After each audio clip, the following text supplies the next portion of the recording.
The wedding had been beautiful, almost like a fairy tale, the kind of day that brides dream of and guests whisper about for months. White roses filled the church, music floated in the air, and every eye had turned to Alara, who walked down the aisle with a shy smile and a heart full of hope. Daniel, the millionaire everyone in the city respected and feared, stood at the altar in a perfect black suit, his expression calm and unreadable. People said he was the most powerful man in the business world, but to Alara, he was simply the man she loved, the man she believed had chosen her for something more than wealth and beauty. When the vows were spoken and rings exchanged, the applause rang loud. The cameras flashed, and society declared them the perfect couple. Yet, when the doors closed and the guests were gone, the silence inside the mansion told a different story. Daniel did not kiss his bride that night. He did not even hold her hand. He showed her to her room with polite words, like a stranger hosting a guest, and then disappeared into his own. Alara lay awake for hours, staring at the ceiling, her heart thudding with confusion. She told herself he was shy, perhaps nervous, and that tomorrow would be different. But tomorrow came and nothing changed. Days turned into weeks, weeks into months, and then into years. 3 long years passed, and in all that time Daniel never once reached for her, never kissed her lips, never pulled her into his arms. Alara became a shadow inside her own marriage. People began to notice. At parties, when wives laughed about their husbands and whispered about love, Alara sat quietly, forcing a smile. But behind her back, the whispers grew louder. Why marry her if he doesn't want her? Some said. Maybe he loves someone else, others suggested. Crueler voices laughed that she was nothing more than a trophy wife, a decoration in his house. Alara heard the rumors. Sometimes, she caught her reflection in the mirror and wondered if they were right. Was she so unworthy that even her own husband could not touch her? Each night, she slept in an empty bed, listening to the distant footsteps of Daniel moving about his study or walking the halls. Sometimes she heard him pause outside her door, the silence heavy as if he were standing there, thinking of entering, but then the sound of his shoes moved away. She wanted to ask him why, but every time she gathered courage, his cold eyes stopped her words. He was never cruel, never unkind, but distant, always distant, as though there was a wall between them that she could not cross. He bought her clothes, jewels, even a car, but what she wanted most was a simple touch of his hand, a single word of affection, something to tell her that she was not invisible. Nights were the hardest. Alara would lie in the darkness, feeling the space beside her grow heavier with emptiness. She would turn her face into the pillow and whisper into the silence, "Why did you marry me?" But no answer came, only the creak of the house settling and the sound of her own lonely breath.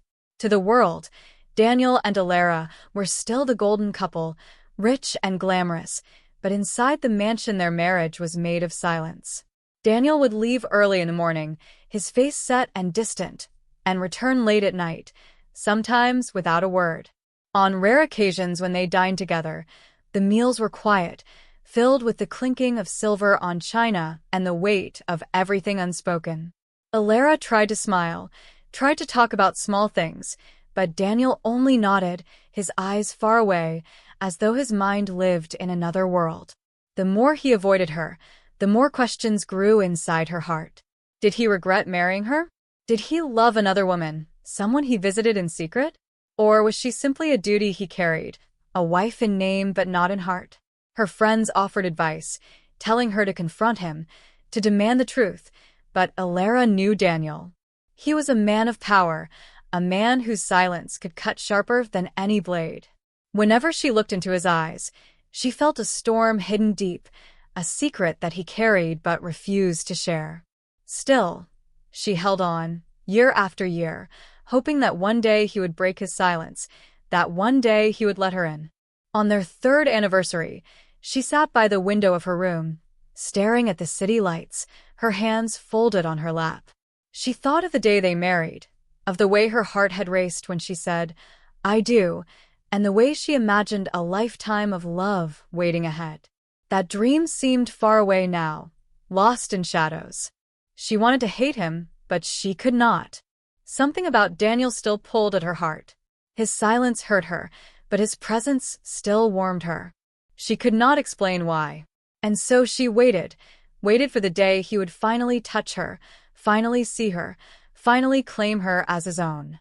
Yet, as the clock ticked past midnight and the house lay quiet, the only sound in her world was the whisper of the wind against the windows and the echo of her own lonely heartbeat. The question haunted her more than any rumor or whisper outside. Why had Daniel married her, if he would treat her like a stranger in his life? What secret was strong enough to chain his heart for 3 long years? The mystery hung in the air, heavy and unbroken, like a storm waiting on the horizon. The night of their 3rd anniversary passed like every other night, with silence between them. But the next morning something changed. Daniel left early for work as usual, his face unreadable, his suit pressed to perfection. Alara sat in the dining room, untouched breakfast in front of her, staring at the space where he usually sat. For some reason, she felt heavier that day, like the silence had finally grown too large to carry. As she rose to return to her room, her hand brushed against something on the table. It was small, metallic, cold, an old-fashioned brass key. She froze. Daniel never left anything lying around. He was careful, always organized, almost obsessive about order. Yet here it was, a key sitting quietly in the sunlight, as if waiting for her. She picked it up and turned it over in her hand. It was heavier than it looked, smooth on one side but scratched on the other, as if it had been used many times. Her heart thudded in her chest. What did it open? She hesitated, glancing toward the door, half expecting Daniel to storm back and snatch it away. But the house was silent, the air still. She slipped the key into her pocket. That night, she watched him closely at dinner. Daniel ate quietly, his gaze distant as usual, but she noticed something different. His eyes flicked toward her pocket once, only once, and then away. Her heart nearly stopped. He knew she had found it. But he said nothing, only pushed his plate back and murmured good night before vanishing into his study. Alara lay awake for hours, the key burning in her pocket, like fire. Curiosity gnawed at her until she could hardly breathe. She told herself it was nothing, maybe just an old key with no importance. Yet something inside her whispered otherwise. Daniel was too careful, too deliberate. He would not leave it by mistake. Unless he wanted her to find it. At midnight, when the house was wrapped in silence, she rose from her bed and slipped into the hallway. The mansion stretched around her, shadows clinging to the walls. She moved quietly, her bare feet silent on the marble floor. She tried the key on random doors, the linen closet, the guest rooms, but it didn't fit. Her heart pounded harder with every failed attempt. At last, she reached the farthest corner of the house, a hallway she rarely walked. At the end stood a single wooden door, plain and unremarkable, yet always locked. Daniel had told her once that it was storage, but his voice that day had been clipped, final, as if daring her not to ask further. With trembling fingers, she pushed the key into the lock. For a moment, she thought it would not fit. Then came the soft click of tumblers falling into place. The door creaked open. The room beyond was dark, the air heavy with dust and a faint, metallic smell. She stepped inside and reached for the switch. Light flooded the room, and her breath caught in her throat. The walls were lined with shelves, not of storage boxes or furniture, but files. Hundreds of thick folders, neatly labeled, stacked row after row. On the far wall hung photographs, some of Daniel, some of strangers she had never seen, men and women in business suits, shaking hands, signing papers, standing beside black cars. Alara's skin prickled as she stepped closer. Each folder was stamped with names and dates, company logos, even government seals. She pulled one down at random and flipped it open. Inside were contracts, bank statements, photographs, evidence of deals, bribes, and secrets. Her heart hammered in her chest as the truth began to take shape. This was not storage. This was a vault of secrets. Daniel was hiding something dangerous. She shoved the folder back and pulled another. Her hands shook as she read names she recognized from newspapers, men accused of fraud, politicians caught in scandals. And then she saw something that made her knees weaken. A photograph of herself, on her wedding day, smiling in her gown. Beneath it, a file labeled only with her name. She opened it with trembling fingers. Inside were papers about her life, her family background, her school records, even letters she had written years ago. There were photographs she never knew had been taken, of her walking through parks, sitting in cafes, unaware. Every detail of her life was recorded, catalogued, studied. Her stomach turned cold. Why would her husband keep such a file? Before she could think further, she heard footsteps in the hall. Heavy, steady, coming closer. Panic flooded her veins. She shoved the folder back, switched off the light, and pulled the door closed just as the footsteps stopped outside. The silence was suffocating. Then Daniel's voice came, low and calm. "You shouldn't be here, Alara." Her heart froze. She turned, the key still clutched in her hand. His face was unreadable, shadowed in the dim light of the hall. For a long moment, they stared at each other, silence thick between them. Then Daniel stepped forward, his eyes fixed on hers. He reached out, slowly, and for the first time in 3 years, his hand touched hers. But his touch was not soft. It was firm, almost possessive, as he closed her fingers around the key. His voice was a whisper, cold and final. "Now that you've opened the door, nothing will ever be the same again." Alara could not sleep that night, not after what she had seen. The locked room haunted her mind like a shadow that refused to fade. Every time she closed her eyes, she saw the folders, the photographs, her own life laid out on paper as if she were nothing more than a subject in Daniel's study. His words echoed in her ears. "Now that you've opened the door, nothing will ever be the same again." She stared at the ceiling, her body stiff, her thoughts racing. For 3 years, she had lived like a ghost in her own marriage, invisible to the man she had promised to share her life with. But now she realized she had never really known him. Who was Daniel, truly? And why did he keep such secrets? By morning, the mansion felt colder than ever. Daniel left early again, but this time he paused at the door, giving her a look that sent a chill down her spine. It was not anger. It was something worse, acceptance, as if he had been waiting for this moment. When the sound of his car faded, Alara walked slowly to the forbidden room once more. Her hands shook as she turned the key and stepped inside. This time she did not stop at the first files. She moved to the far end of the shelves where the dust was thicker, where the labels were older. She opened one marked with a date 20 years ago. Inside were faded photographs of a young boy, standing beside 2 adults who must have been his parents. Alara gasped when she recognized the boy. It was Daniel. His eyes were the same, sharp and distant, though younger and filled with a sadness she had never seen before. The file contained letters, police reports, and finally, a death certificate. Her hand trembled as she read the words. His parents had been killed in what was labeled an accident.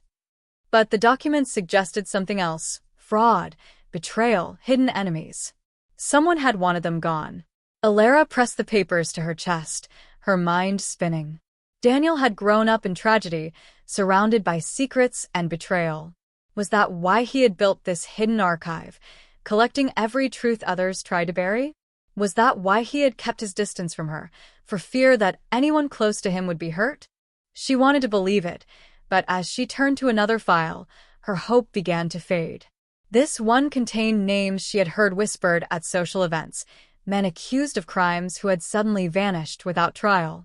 There were receipts, photographs, and evidence that pointed not only to Daniel's knowledge, but to his hand in their downfall. A pattern emerged, a chilling one. Daniel was not just collecting secrets. He was using them. He had built an empire, not only of wealth, but of control. People who crossed him, people who stood in his way, disappeared from public life as if swallowed by the earth. Alara felt her chest tighten. The man she had married, the man she had longed to know, was not simply a distant husband. He was something far more dangerous. Her eyes drifted back to the folder with her name. Why had he studied her life so carefully? Why had he chosen her? The question burned inside her. She remembered the day of their wedding, how Daniel's eyes had been calm, almost too calm, as if he was marrying her for a reason she could not see. Had she been nothing more than another file in his collection, another piece in his calculated game? Her heart broke at the thought, but fear kept her standing. She closed the folder and placed it back, careful not to leave a trace. As she shut the door behind her, she realized Daniel's silence for 3 years was not neglect, it was control. He had been watching, waiting, keeping her in his world like a locked drawer, untouched until the time came to open it. That evening, when Daniel returned, she could hardly meet his eyes. Yet he studied her closely, as if reading every thought that flickered across her face. At dinner, the silence stretched painfully until finally she whispered, "Why me, Daniel? Why did you marry me?" His fork paused midair. For a moment, the mask slipped, and she saw something raw in his expression. Then he set the fork down and leaned back in his chair. His voice was low, steady, almost gentle. "Because you're the only one I cannot control." Ilara froze, her breath caught in her throat. His words did not make sense, yet they rang with a truth she could not deny. Before she could speak, Daniel rose from the table, his figure tall and unreadable in the soft light. He placed a hand on her shoulder, the second time in 3 years he had touched her, and whispered, "You are the key, Ilara. And soon you will understand why." Then he walked away, leaving her trembling in her chair, alone with questions that grew darker by the second. Ilara could not forget Daniel's words, "You are the key." They echoed in her head all night, louder than the ticking clock, louder than her own heartbeat. What did he mean? Why her? She had lived 3 years in silence, unloved and untouched, yet now he claimed she was something important, something vital to his world of shadows. The next morning, she tried to distract herself by walking through the garden, but even the roses looked sharp, their thorns catching the sunlight like tiny knives. When she returned inside, she found the mansion different. A storm of tension hung in the air. The staff moved quickly, whispering nervously. Phones rang more often, and Daniel's guards doubled at the gates. Ilara asked a maid what was happening, but the woman only shook her head and hurried away. Fear wrapped around her chest. Something had changed. That evening, Daniel came home earlier than usual. His suit was still perfect, but his face carried a weight she had never seen before. For the first time, he poured himself a drink at the table before speaking. "They are coming for me," he said flatly. Ilara's hands tightened around her glass. "Who?" she asked, her voice barely steady. He looked at her, his eyes dark and unreadable. "Enemies who believe I took what was theirs. Enemies who have waited for years." She swallowed hard, her mind rushing back to the files she had seen, names, scandals, vanished men. Were these the ghosts of his past, rising to strike back? "And what do I have to do with this?" she whispered. Daniel's lips curved in a small, bitter smile. "You are the only thing they don't understand." Before she could question him, a loud crash came from the gates. The sound of shouting filled the night. Guards rushed outside as alarms began to blare. Ilara's heart pounded as she followed Daniel to the balcony. Below, in the darkness, figures in black moved fast, fighting the guards with brutal precision. Whoever they were trained, and they were not afraid of Daniel's power. Daniel pulled her back inside. "Stay close to me," he ordered, his voice calm but firm. For the first time, he grabbed her hand, his grip strong and unshakable. The touch shocked her, not with tenderness, but with urgency. They moved through hidden hallways Ilara had never seen before, corridors lined with steel doors and cameras. Daniel led her into a safe room, a place so heavily protected it looked like the inside of a fortress. The door locked behind them with a heavy thud. Inside, screens lit up, showing the battle outside, the guards fighting, men in black pressing forward, the mansion turning into a war zone. Ilara trembled as she stared at the images.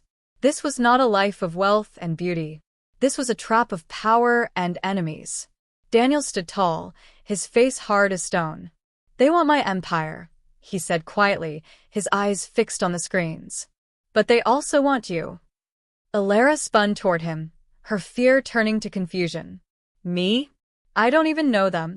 Daniel finally turned to her, and for the first time, she saw something like fear in his eyes. Not for himself, but for her. They think you are my weakness, he said, his voice low.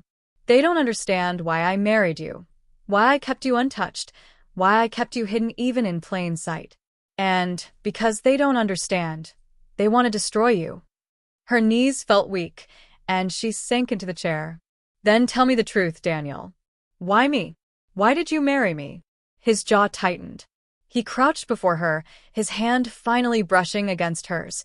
Not cold this time, but desperate. Because you are not like them.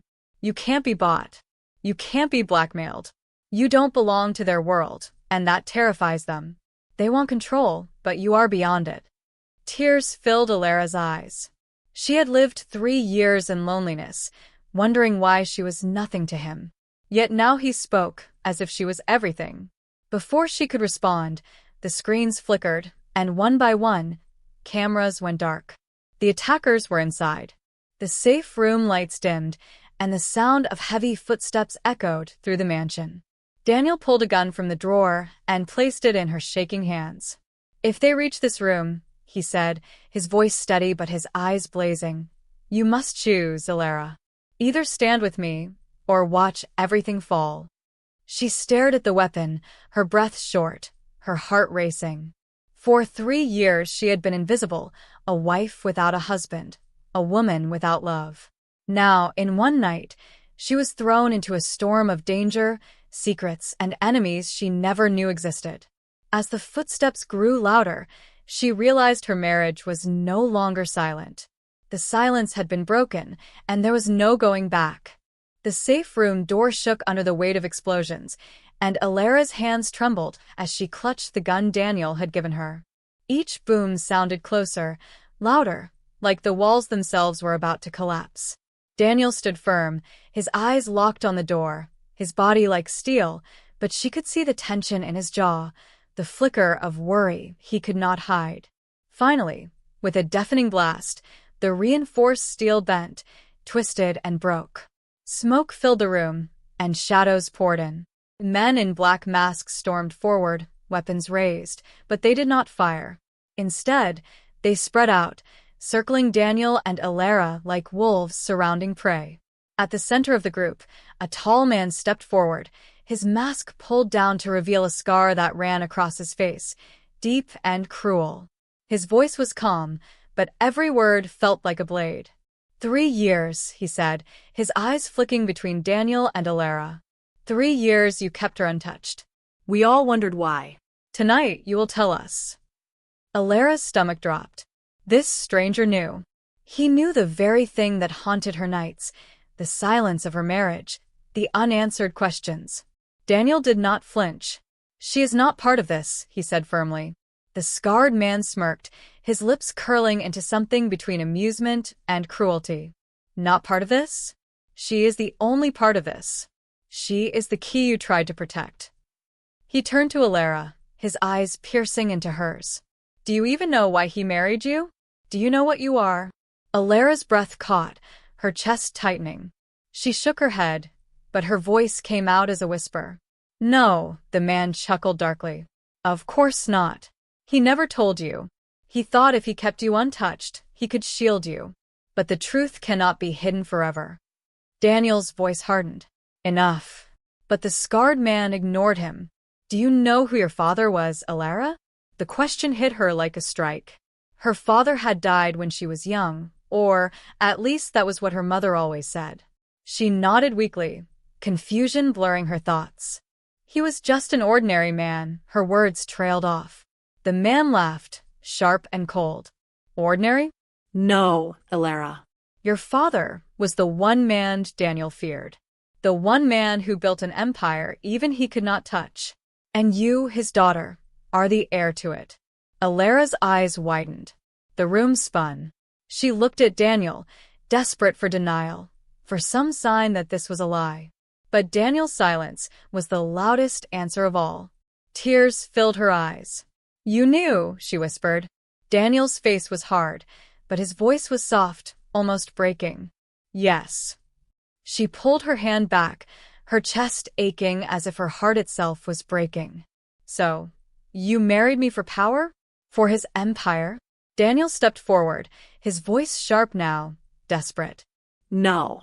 I married you to protect you. If they had known who you were, they would have taken you long ago. That is why I stayed away. That is why I never touched you. Because the moment I did, the moment I showed I loved you, they would have known you were the most important thing in my life. His words crashed into her, heavy and painful. He loved her? After 3 years of silence? After 3 years of loneliness? She wanted to believe him, but the scarred man's laugh shattered the fragile moment. Beautiful, isn't it? The truth always destroys more than lies. And now, little bride, you must choose. Will you stay with the man who caged you, who kept you untouched like a treasure locked away? Or will you come with us, take what is rightfully yours, and rule what your father left behind? The men tightened their circle, their eyes burning with hunger for her answer. Alara's heart pounded so hard it hurt. For years she had been invisible, nothing more than a ghost in her own home. And now she was told she was everything, the heir to an empire, the key to a war. Her hands shook, the gun heavy in her grip. She looked at Daniel, his face strong, his eyes begging her to trust him. She looked at the scarred man, his voice dripping with promises of power and freedom. Her world had broken open in one night, and she stood at the center of it, forced to choose a path that would change everything. The scarred man leaned closer, his voice low and taunting. What will it be, Alara? The cage of love, or the throne of power? Her lips parted, her voice caught between fear and fire, but before she could answer, the sound of helicopters thundered above the mansion, their lights cutting through the smoke. The night was not over.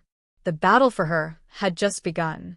The roar of helicopters shook the night, their lights slicing through the smoke-filled room, throwing long shadows on the walls. Alara stood frozen, her chest rising and falling too fast, her hands gripping the gun so tightly her knuckles turned white. The scarred man tilted his head back, listening to the blades above, and for the first time, his calm mask cracked into annoyance. Your men are late, Daniel, he spat, turning his sharp eyes back to Alara. Daniel took a step closer to her, his body tense, his hand brushing her arm in a protective gesture. Stay behind me, he whispered, but Alara's mind was chaos. Everything she thought she knew about her life was shattered. She was not just a forgotten wife. She was not just a woman abandoned in a cold marriage. She was the daughter of a man powerful enough to make empires tremble, and Daniel, her husband who had ignored her for 3 years, had known the truth all along. The betrayal cut deeper than any wound, yet the way he looked at her now, with raw desperation, told her he had hidden the truth out of fear, not cruelty. Still, pain burned inside her. The scarred man's voice broke her storm of thoughts. Do you hear that, Alara? The world is coming for you. The throne your father left is waiting. Why waste your life standing behind a man who locked you in a golden prison? He spread his arms, as if offering her freedom. Come with me, and I will show you what it means to be powerful. Daniel's voice thundered in response. She is not your pawn. His men, dressed in tactical gear, stormed through the broken door as the helicopters roared above. Gunfire exploded, deafening, the smell of gunpowder choking the air. Alara ducked, her body pressed against the wall, her ears ringing with the chaos. Daniel grabbed her hand, pulling her through the smoke, his grip firm, unyielding. They ran down a narrow passage, bullets sparking against the steel walls, shouts echoing behind them. Alara's heart raced, not only from fear but from the weight of the decision pressing on her soul. She wanted to scream at Daniel, to demand why he had lied, why he had made her live 3 years in emptiness, but there was no time. Survival came first. They burst through another door into a courtyard, the night sky flashing with searchlights from above. A helicopter hovered low, its ladder swaying in the wind. Daniel pulled her toward it, shouting over the noise. We have to go. But before they could reach it, the scarred man stepped out of the shadows, blood on his face, a pistol in his hand. His men were down, but he was still standing, his eyes blazing with rage and hunger. He aimed at Daniel. One more step, and I'll put him in the ground. Elara froze, her breath caught in her throat. She lifted the gun Daniel had given her, her hands trembling as she pointed it at the scarred man. Her voice cracked, but she spoke. Don't. The man's lips curled into a cruel smile. Look at you. 3 years wasted in silence, and now you finally raise a weapon. But tell me, Elara, who will you shoot for? Him or me? His words cut deep, and for a moment, time felt frozen. Daniel's eyes met hers, filled with urgency, but also something softer, something that looked like regret, like love finally unchained. Elara, he called out over the storm of wind and blades. Trust me. Her hands shook harder. Trust. How could she trust him, after everything? But then she remembered the way he had stood in front of her when the walls broke, the way he had said he kept his distance to protect her, the way his voice cracked when he admitted he loved her. The scarred man took a step closer, his gun pressing forward. Choose, Elara. Power or lies? Her chest heaved as her finger tightened on the trigger. For the first time in 3 years, she felt the weight of her own choice, her own power. No one would decide her life but her. With a cry, she fired. The shot cracked the night, and the scarred man staggered back, shock in his eyes before he fell to the ground. Silence followed for one heartbeat, then chaos returned. Daniel pulled her into his arms, guiding her toward the ladder as the helicopter lowered. She climbed, the wind whipping her hair, her body trembling with adrenaline and fear. Daniel climbed right after, his arm never leaving hers. As the helicopter lifted them into the night, Elara looked down at the burning mansion, at the body of the scarred man, at the ruins of her old life. Tears streamed down her face, but not only from fear. Everything was different now. The truth was out. She was the heir to a hidden empire, and her marriage, cold, broken, silent, was now alive with secrets, with danger, and with a love that had finally spoken. But deep in her heart, she knew the fight was not over. Killing the scarred man would not end the war. It had only begun, and the price of truth was only starting to be paid.